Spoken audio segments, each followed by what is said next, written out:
就是说左边位置、右边位置，还有它那个外缘到底分还是不分。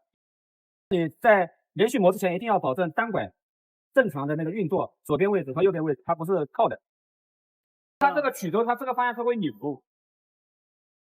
然后它这个方头体，这个要水平，对吧？这是一个水平位置，到时候我们用那个表会拉的。然后我这边就是把那个拐，如果说我现在要这个拐，我就把它往上抬。